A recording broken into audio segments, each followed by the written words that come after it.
Hello and welcome to my studio. In this video I'm going to show you how I made this picture. Rim lighting can be an effective way to show detail around the edge of a subject, especially against a dark background. Setting it up can be tricky and use several lights. However, I have achieved this result with just one light and a small softbox. And in this video I'm going to show you exactly how I did it. Right, so I'm going to set everything up on this table. I'm going to start with the base, and for that I'm just going to use a relatively small piece of card. This is just mount board, black on one side, white on the other, and I'm just placing it at the very back of the table. Now on that I'll place my subject. So here I have a pineapple, so we'll just have a little look and see which is a good side. Yeah, I think that looks pretty good. So we'll put it that way around, and I'm putting it right on the very edge of the back of the table, just like that. Now the next thing I'm going to set up actually is the light. I'm going to put a light with a softbox at the back here. Now for that I'm going to use this Profoto D2, which is 1000 joules, but you don't need anything very large. You can do this with a normal flash gun. On the front of this I have a 2 foot by 2 foot softbox. Okay, so I'm just going to place this just behind the subject. So there we are, that's all in position now, and as you can see this is very close to the subject here. And just on the back of the table, which is exactly where I want it. So I'll just make sure that's in the middle of the light. And the idea of this is that I'll use this light to wrap around the subject here, and that will give me the rim light that I want. Okay, so the next thing to do would be to set up the camera. So for that I'm using this medium format camera just with a standard lens on it. This is a prime 80mm, so the equivalent if you're using full frame would be somewhere around 50mm. Right, so with that lot all set, the next thing I'll do is just turn the camera on and hopefully the software will recognize the camera. Okay, all that's on now, and here you can see the settings that I have on the camera at the moment. So it's in full manual mode. I have a shutter speed of 1/125th of a second. That's the flash sync speed for this camera. ISO 100, and at the moment I've got an aperture set of f8. Now that's probably going to be a good enough depth of field for this subject at this distance. Right, so the next thing to do would just be to set up the shot. So what I'm going to do is I'm going to use live view to help me do that. So let me just start up live view. We'll just make that a bit bigger. Okay, so we'll initially just focus that up. Somewhere around there is a good starting point, I think. And by using live view, it's quite a lot easier than just trying to look through the viewfinder all the time, especially on a subject like this. So what I'm going to do next is just wind that up a little bit on the column here. There we are. And I want to make sure that the camera is level. Now this camera has a built-in spirit level, so I can make use of that. So I'll just put that on.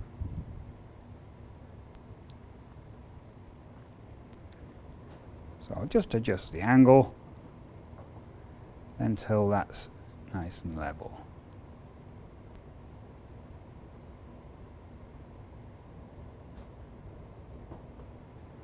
Like that. Now I can just use the view that I get on the live view screen here just to center the subject. There we are. So now you can see that we've got the subject and the light and it's all set. Okay, so with all that set, the next thing to do would be just to grab an image just with the house lights. I just want to find out if there's any contamination. So what I'm going to do is just stop live view for the time being. And just at these settings, I'll just grab an image just with the flash disabled. So there we go. You can see that with no flash, I'm literally getting no picture, which is exactly what I want.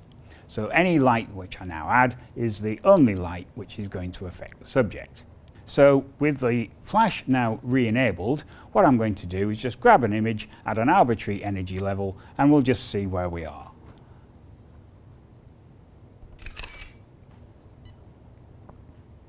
Okay, so you can see here that we've got an image and it is rim-lit, as you can see from this, but there's no dark background. And it's the dark background which really makes the difference to this. So what I'm going to do is just place a piece of card, again just black on one side, white on the other, just behind the subject, just like this. So I'm getting that very close and I'll just slide it in there, like that. So now if we grab an image, we'll end up with a dark background. There we are, so now we've got this dark background, but you can see that the actual black here isn't black at all. It's quite degraded. And that's mostly down to flare. There's an awful lot of white here, which is going straight into the lens. So what I'm going to do is just set up some flags, which are just bits of card, again, black on one side, white on the other, and I've just clamped them to some pieces of wood. So if I just place these in here, like that. Now, in order to get these in something like the right position, what I'm going to do is just start up live view again. If I just do that, and initially I'm placing them with the white side towards the subject. There we are. So if I just move this, the idea being that I can just put the card so that it's just stopping any of the white showing of the softbox, but not encroaching onto the subject. There we are. I'll just get rid of the live view, or just grab another image. Alright, well this is starting to get there now. I still have some flare at the top here, so I'll need to address that. And these are not quite in the right position, they just need to be inched in slightly. So I'll just move them in ever so slightly, like so. And just to address that bit at the top, I'll use yet another piece of card. And this time I'm just going to clamp it to the other bits, like so. There we are. So with that now set, let's grab that again and see what happens this time. Okay, so this is starting to get there now. So this is what we had before, and this is what we've got now. So we've got rid of that flare at the top here. Now I think overall the exposure is a little down. I need to add maybe one stop. So I can just do that from the control here. So we'll just make sure that flash is selected, just add one stop, and we'll grab that again. So with that extra stop of energy, this has all become quite nice and bright. It's possibly a little too bright. I think the fill-in effect of these pieces of card is a little too much. So what I'm going to do is actually turn all these round so that the black side is facing the subject. That way it will cut down the amount of fill-in that I've got on there. Okay, so let's just do that. There we are, so that's all turned around now. So the black side is now facing the subject. So let's just grab an image and we'll see what difference that makes. Okay, so that's had quite a dramatic effect. This is what we had before with all the white side pointing at the subject. And it's filled in everything here. We have got the rim light, but it's not very prominent. But by reversing this so that the white side is now facing the camera and the black side is facing the subject, you can see that we've got a very prominent rim light, and we've actually got rid of quite a lot of that infill. So I need to put part of that back again. So to do that, all I'm going to do is use a very small piece of card, and with just a small block of wood, I'm just going to lean that up against the back here. And hopefully that will just recycle enough light just to fill this surface in. Let's grab it and see what happens. Yes, that sort of worked. So this is what we had before, and this is what we've got now. So it's just added a little bit in here. Okay, so for actually capturing the subject, that's it. So basically it's just a small softbox and a few pieces of card to act as flags, and you can achieve a reasonable rim light effect. So what I'm going to do now is just import this into Photoshop and just do some post-production to tidy up the image. Okay, so here we are in Photoshop, and I've loaded up the file of the image that I captured earlier. So the first thing I'm going to do is just make a duplicate of this so that I can edit the duplicate and leave the camera original alone. And I find the easiest way to do that is just to go onto the layer here and right click the mouse, ask for a duplicate layer, but ask for a new document. I will just call this Pineapple. There we go. So Photoshop has made me a new document, called it Pineapple, so I can now just dispense with the camera original. I can always go back to it if I need it. This is what I will edit. Okay, so the first thing to do would be just to have a good look at the image, and we'll just make sure it's all focused, etc. So I'll just zoom all the way in just by holding down the Control key and hitting the number 1 on the keyboard. Then we can see that that's reasonably sharp. I can move around the image just by holding down the space bar and moving the mouse. Yeah, that's just the sort of thing I want, I think. Good.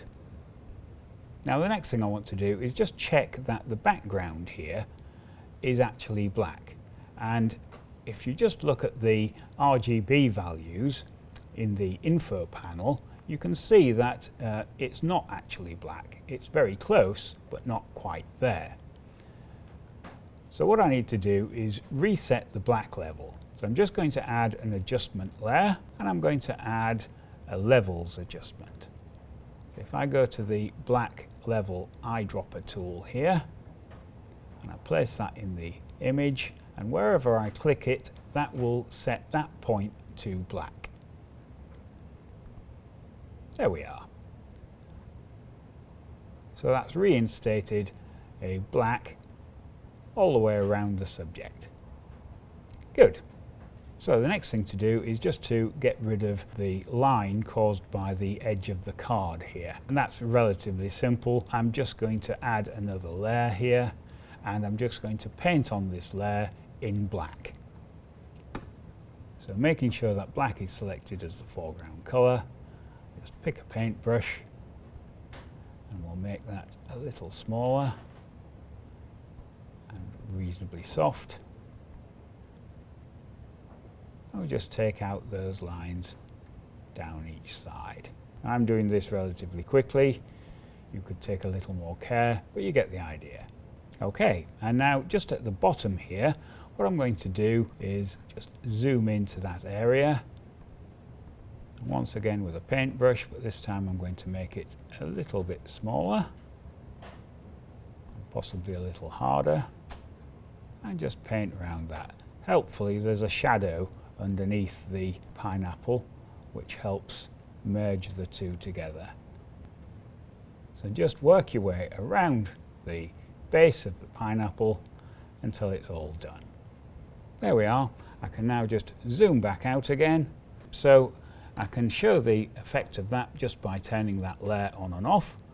So that's the original image, and that's with the retouching. So it's very effective. So it just remains to apply a crop. So I'll just use the cropping tool. Now a subject such as this would probably go for a square crop, and we'll just tighten that up around the subject a little, something like that. There we go. And there we have it. So just by using one light and a 2 foot by 2 foot softbox, I've achieved that rim light look. And with the addition of a little fill-in at the front here, balanced the tones in the image, and I think overall that's worked rather well. Okay, well I hope you liked watching how I made that image, and if you like watching these sort of things, do click on the other images as they appear, and don't forget to subscribe and hit the like button. Thank you very much for watching.